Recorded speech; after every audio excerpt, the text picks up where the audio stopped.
Welcome to Weekly News Highlights, where we wrap up your week with a glimpse back into what went on in the past week. I'm Kim Dami in Seoul. Let's first look back using keywords. Our top story this week, North Korea has cut off communication on inter-Korean hotlines for over a week now. But the regime hasn't been completely silent. It resumed missile launches on Thursday. As widely expected, Seoul's central bank opted for another rate freeze, putting an official end to the vicious rate hike cycle. Now, all eyes are on when there'll be a rate cut. Better known as Mr. Sunshine, South Korea's independence activist Hwang Ki-hwan has finally returned home after a century. We take a closer look at his return home in our weekly focus. Inter-Korean ties have not been the tightest in the past year, but one thing that continued between the two countries: regular phone calls made twice a day. North Korea, however, has not picked up the calls from the South for over a week now. What could have been blamed on technical glitches now widely believed to be intentional silence from the North. And this isn't the first time. From 2008 to 2016, Pyongyang cut off the hotlines 5 times. The reasons included Seoul co-sponsoring a UN resolution on the North's human rights, and the next year in 2009, they cut the lines again upon the passing of the former South Korean leader Kim Dae-jung. And also in 2010, the North once again cut off the lines over South Korea imposing sanctions on North Korea over the sinking of the Cheonan warship in 2010. And then again, the North blamed joint drills between the South and the U.S. for the reasoning. But the regular hotlines returned to normal in 2018, with inter-Korean ties warming up at an unprecedented speed. An inter-Korean summit took place, and in fact, leaders of North Korea and the U.S. met for the first time in Singapore. The Korean Peninsula seemed to be at peace. But that peace didn't last. Subsequently, North Korea blew up a joint liaison office with the South, which was built in 2018. The reason for the destruction was Seoul's inability to prevent defectors from flying anti-regime propaganda over the border. But the hotlines were back on, with the leaders of the two Koreas exchanging friendly letters in the hopes of softening bilateral ties based on trust. And here we are at the latest unilateral cutoff. We asked an expert why South Korea is being met by silence this time. So it's another way of North Korea issuing stern warning to United States and South Korea that it does not appreciate the augmented security cooperation between the two countries, especially the ongoing and elevated security cooperation and military exercises. And there's not much hope that the hotlines will be restored anytime soon, according to another North Korea expert. North Korea used the lines as a tool to deal with and handle South Korea and its policy on the North, whereas the North doesn't have plans to be friendly with the South for a long period of time. In fact, with inter-Korean ties hitting a lowest point, the North could push ahead with more shows of discontent. Experts have voiced concerns that the North could launch a military satellite ahead of the upcoming summit between South Korean President Yoon Suk-yeol and his American counterpart Joe Biden. In the meantime, Pyongyang resumed its missile activities on Thursday, firing a newest solid-fueled intercontinental ballistic missile on Thursday. What's concerning is that those solid-fuel missiles are more difficult to detect. North Korea claims to have test-fired its first solid-fueled intercontinental ballistic missile. This from the state-led Korean Central News Agency on Friday morning. This launch would mean a major stride in North Korea's weapons development, because solid-fueled missiles are faster and easier to use and harder to detect than liquid-powered ones. South Korea's Joint Chiefs of Staff detected the launch Thursday morning, fired at a lofted angle and flying about 1,000 kilometers off to the east coast from an area near Pyongyang. This missile is a new one, dubbed the Hwasong-18, as revealed by the KCNA source to video. North Korea called the launch a miraculous success and touted its capability in terms of counterstrikes. North Korean leader Kim Jong-un also directly supervised the launch and brought his family along. his powerful sister Kim Yo-jong, his wife and young daughter Kim Ju-e. Experts say this was a calculated move by Kim.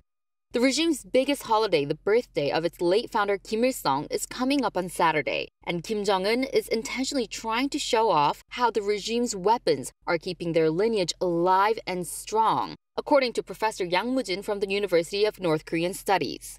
The South Korean defense ministry responded to this launch on Friday. They said the Hwasong-18 launch was a mid-stage test till the North fully develops a solid-fueled long-distance ballistic missile, and that North Korea is going to need more time and effort until it gets around to perfecting the craft. Seoul also said that concerns about this new missile being advanced enough to blow through South Korea's preemptive defense system, the so-called kill chain, at this point are premature. Kim Hyun-sung, Arirang News.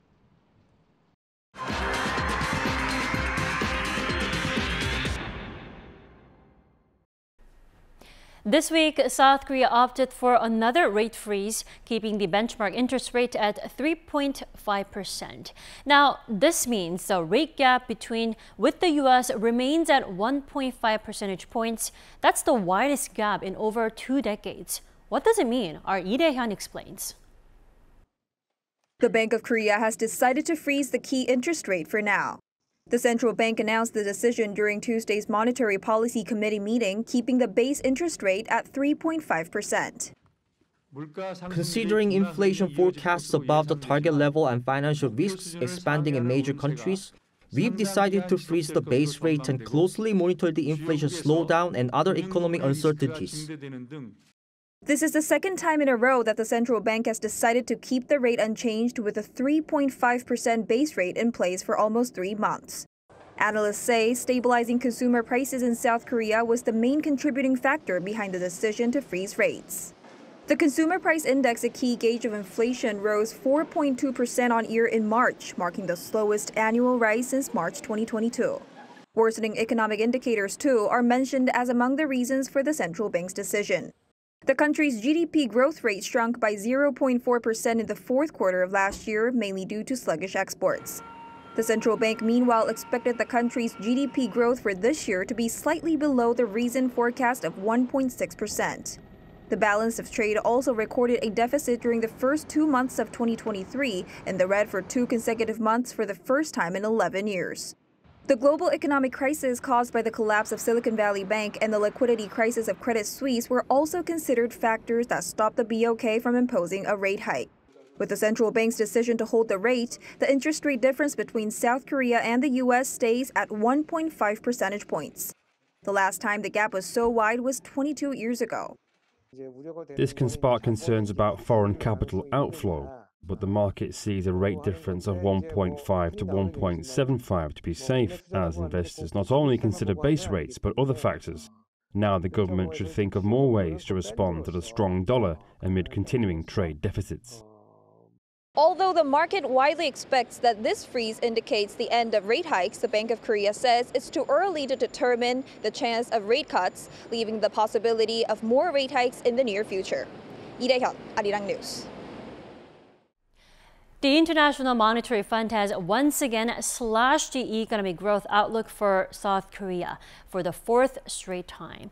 The latest outlook is also the most depressing figure among all those proposed by other related international bodies. Our Shin Se-byuk has this report. The International Monetary Fund on Tuesday cut its 2023 economic growth outlook for South Korea to 1.5%. That's down 0.2 percentage points from its estimate in January. It's also slightly below the Bank of Korea's projection of 1.6% made in February. The IMF did not explain the reasons behind the adjustment to its outlook, but it could be largely attributed to growing concerns that aggressive monetary tightening policies may impede global economic growth. In fact, earlier in the day, the BOK froze its key interest rate at 3.5% for the second time straight due to growing concerns over an economic slowdown. The 1% range projection for South Korea is on par with projections for other major economies. The IMF expects the U.S. economy to grow 1.6%, Japan's 1.3%, and Canada's to see 1.5% growth. But this would mark only the 5th time in history that South Korea's economic growth fell below 2%. The last time it grew below 2% was in 2020, when the Korean economy contracted by 0.7% during the COVID-19 pandemic. Meanwhile, the IMF said the global economy faces a rocky road to recovery in 2023, edging down its global economic outlook to 2.8%. That's 0.1 of a percentage point lower than its previous forecast. The organization said lingering global economic uncertainties, such as the war in Ukraine and persistently high inflation, are affecting growth. Despite these grim figures, U.S. Treasury Secretary Janet Yellen, in a news conference on Tuesday, was rather optimistic about the outlook.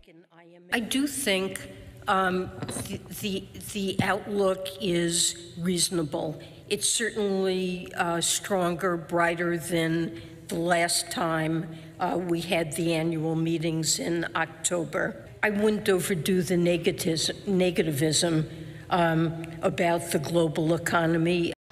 Yellen said a number of economies, including the United States, were proving resilient with strong labor markets, easing supply chain problems, and lowering energy costs. She also said the global financial system was also resilient due to reforms enacted after the 2008 financial crisis. 신세벽, Arirang News. Staying on the economy, cars recorded the biggest trade surplus compared to any other item in South Korea during the first 2 months of 2023, thanks to rising sales of eco-friendly vehicles. Data released by the Korea International Trade Association on Monday shows that the trade balance for cars came to almost $8 billion, ranking top for the biggest surplus for the first time in 9 years. Petroleum products, synthetic resin, and ships and offshore structures followed the list. Meanwhile, chips, which had topped rankings for 6 consecutive years, dropped to 7th place. Tourists are making their way back to South Korea in pre-COVID numbers. And as our Moon Hae-ryun reports, they bring a fresh wave of consumer demand and are helping rejuvenate the country's economy. Nearly 480,000 tourists visited Korea in February with the easing of COVID-19 restrictions, just under 4 times the number of tourists in February last year. And this influx of foreign tourists is boosting domestic demand. In February, the index for retail sales rose by 5.3% on month, despite soaring prices of goods and services. This came following 3 consecutive months of decline and was the greatest on-month rise since December 1995. Data released by financial services company BC Card on Tuesday showed that foreign tourists spent more than 6 times the amount recorded in the same month last year, with spending on cosmetics rising by 100 times the amount recorded 2 years ago. Spending in duty-free stores also rose by over 36% in February compared to January, according to the Korean Duty-Free Shop Association. In light of these figures, the government recently unveiled its plans to keep domestic demand high by encouraging travel to the country. The 2 main takeaways from last month's cabinet meeting were exempting nationals from 22 countries from needing a K-ETA pass and encouraging tourists to immerse themselves in Korean culture through K-content, namely music, food, and shopping. The Korea Tourism Organization took a step towards that goal by partnering with Hyundai Department Store this week.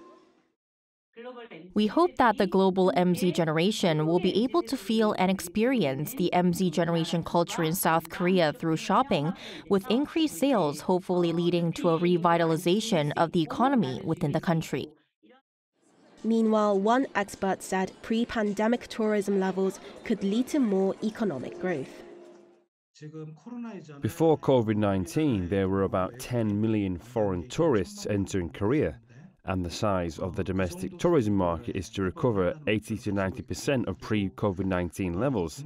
If that goal is achieved, we think that this will contribute around 0.2% towards economic growth this year, according to our analysis. with a duty-free festival coming up next month, during which discounts will hit all major duty-free products. It is expected that the Korean shopping trend among foreign tourists will continue to influence domestic demand. 문혜련, Arirang News.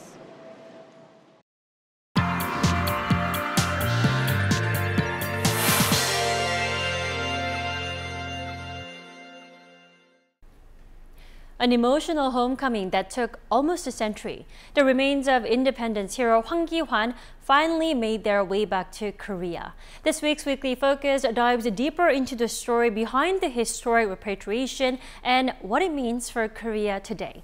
Joining us here in the studio is our reporter Song Yujin. Welcome back, Yujin. Great to be back, Tommy. Sure, Yujin. So first of all, for those who may be unfamiliar with the figure Mr. Hwang, walk us through who he is. Well, Tommy, I first want to ask you this question. Have you seen the hit Korean TV series Mr. Sunshine? Of course I have. It's such a good drama, but why are you asking? Well, that's because the male lead of Mr. Sunshine, Eugene Choi, he's based on the figure Hwang Ki-hwan, who we are talking today. In the show, Eugene Choi moves to the United States at a very young age and then joins the American military. He later returns to Korea as a military attaché at the American legation in Seoul and helps the Korean resistance movement against Japan. And Eugene's life is very similar to that of Hwang. Hwang was born in 1886 and then he moved to the United States in 1904 when he was 18 years old. In 1917, he joined the U.S. Armed Forces and fought in World War I. And after the war, in 1919, Hwang moved to Paris where he started working for the Korean Provisional Government. The two figures indeed have very similar backgrounds. Now on to Paris. Let's talk about what Hwang did in Paris.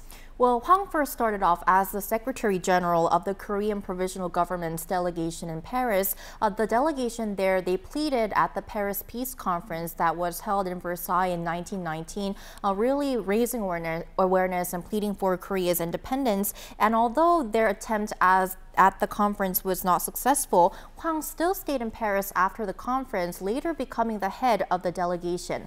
There, he actively spoke to local media outlets and wrote books about how Japan illegitimately took away Korea's sovereignty, and he was also later appointed as a member of the Provisional Government's mission in London and traveled back and forth between France and the UK to really raise awareness of Korea's fight for independence until he died in New York in 1923 due to heart problems.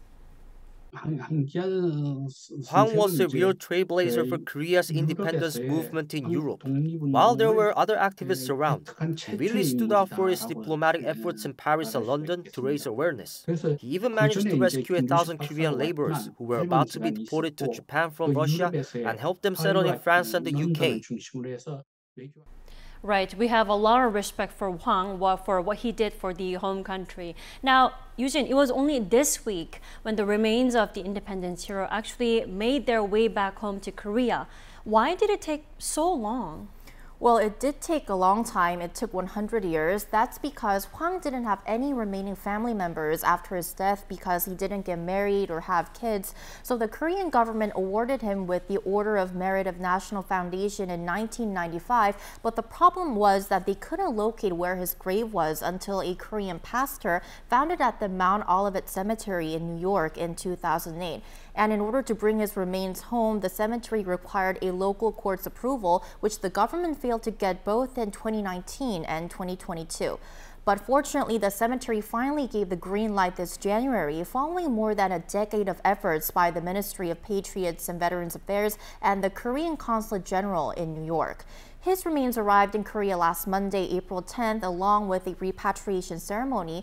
Hwang didn't have any descendants, as I mentioned before, and the Korean government couldn't find any proof of his American citizenship. So the government actually issued a family registration certificate to restore his Korean nationality during the cemetery. After the ceremony, Hwang was laid to rest at the Daejeon National Cemetery. So almost 100 years for Hwang to actually made it back home. Now, also, let's talk about the significance that the repatriation holds at this time of the year. Well, first of all, the timing was really meaningful. That's because the repatriation came a day before the 104th anniversary of the establishment of the Korean provisional government. And also this coming Monday, which is April 17th, marks exactly 100 years since Hwang's death. And to talk a bit more about repatriation, the Korean government has been working to bring back the remains of overseas independence activists since 1946. That's a year after Korea's independence from Japan. And as of 2017, the remains of about 485 activists were still overseas. A little more than 140 remains, including those of Hwang Ki-wan, have been brought back to Korea this year. There is still quite a long way to go, but experts say this is something we must keep on doing. It's important to bring home the remains of our independence activists who passed away overseas, especially those without any family to tend to their graves. It's just the right thing to do. I really think the government should keep up this project. I can't agree more. I hope to see more independent activists being laid to rest in their home country, whether it's South Korea or really their back home. Right. All right. Thank you so much for your wrap up today, Eugene. My pleasure.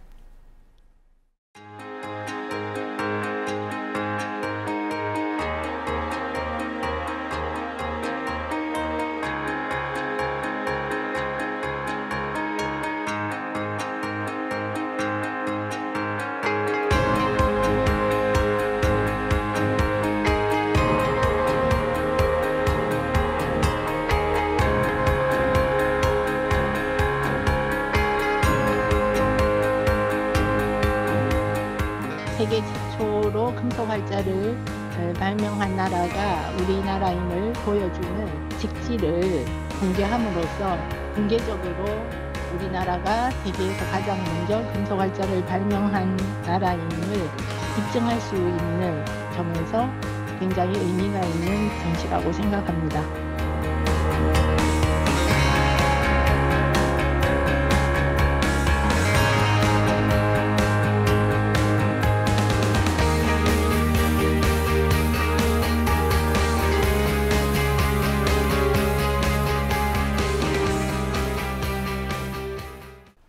Let's now turn to some updates on space. The third launch of South Korea's first homegrown rocket, Nuri, has been set for May 24th from the Naro Space Center in Goheung. Considering weather or other reasons that may delay the launch, the reserved time frame for the launch is from May 25th to 31st. The Korea Aerospace Research Institute, which leads the Nuri project, had initially proposed a launch date in early May, but the schedule has been delayed due to the late delivery of satellites that are to be loaded onto Nuri for the mission. Now, Nuri will be carrying 8 satellites. One of them will be a next-generation small satellite, and the rest will be cubes. And this is the first time Nuri will be carrying satellites that will be put into use. South Korea's unmanned lunar orbiter Danuri has sent back photographs of the back of the moon. Let's take a look at the nation's first images of that side of the moon. South Korea's first unmanned lunar orbiter, the Danuri, has sent photos of the moon's far side. The high-definition images were taken during its current mission and released on Wednesday by the Ministry of Science and ICT and the Korea Aerospace Research Institute. Danuri, which is rotating around the moon 100 kilometers above the surface, took pictures of the Tsiolkovsky crater, a large crater on the back of the moon, on March 22nd. Pictures of the Valles Schrödinger and Szilard M craters were also taken on March 24th. They are the first photos of the moon's far side that South Korea has taken. The lunar orbiter also sent back separate photos of the Vicomin crater taken with its wide-angle polarimetric camera, or PolCam for short. This device is designed to study the moon's surface composition and its volcanic deposits by measuring the degree of polarization. The Science Ministry said the magnetic field meter and gamma-ray spectrometer on Danuri are also obtaining observation data. Danuri entered the lunar orbit on December 27th last year after 145 days of traveling from Earth and started its operation on February 4th, about a month after test runs. The lunar orbiter is assigned to measure the terrain, magnetic strengths, gamma rays, and other traits of the lunar surface using 6 onboard instruments until the end of this year. The orbiter will also identify potential landing sites for future lunar missions. The Science Ministry said the public can check Danuri's real-time location, along with its photos and collected data by visiting the orbiter's official website. 정은주, Arirang News.